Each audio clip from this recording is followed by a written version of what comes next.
pleasure of getting a review copy of Lessons for the Goddess Born, Mystic's Guide to Your Purpose and Inner Magic by Elaine Correa. And one of the first things that really grabbed me was a take on what it means to be a healer. She says it's not about swooping in and fixing things for people. It's more about empowering them, helping them to make different choices. It makes you think, like, where in your own life are you maybe trying to fix things when empowering people would be a much better solution? It's really a subtle shift, but it can make a huge difference. Huge. Think about a time when someone tried to fix you. It doesn't always feel good, right? It can feel like they're trying to take your control away. But when someone empowers you, you suddenly feel like, hey, I can do this. And it's a feeling of possibility, like you can actually make a change. There's another tale in here that really stuck with me. It's the one about the cat and the dog competing for their mistress love. Correa uses it to talk about what she calls our true nature, like what we're really about deep down. Not just about how we look or act, but the essence of who we are. It's not about trying to be the best or the most loved, but about really embracing who we are. And that's such an important message for me. And that's why I want to share it with you, especially in a world where everyone's always comparing themselves to each other. And it's just so easy to get caught up in all of that. Like trying to fit in some kind of mold instead of just being you.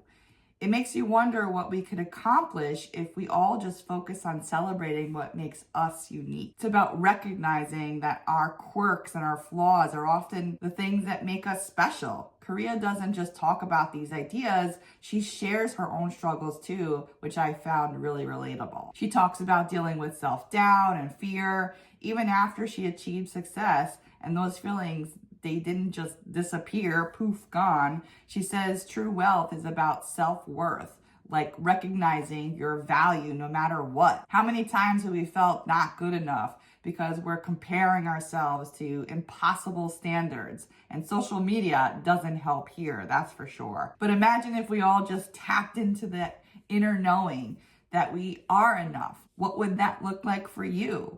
How would that change your life? And Correa talks about destiny versus fate. I love that part. Do we have control over our lives, or is everything predetermined? She suggests that fate is what happens when we think we have no control, like we're just stuck on some predetermined path. But destiny is different. Destiny is something we actively create through our choices and actions. It's quite empowering. Correa gives us all these exercises for self-discovery. She encourages us to be curious, explore different things, and pay attention to what really lights us up. It's figuring out what makes us tick. She offers exercises inside that bring those things out of us. What if we all embraced our inner goddess born? What kind of world would we create together? That's a powerful question. It really makes you think. And on that note, I'll leave you to ponder that possibility as you continue to dive deep into the final lessons for the Goddess Born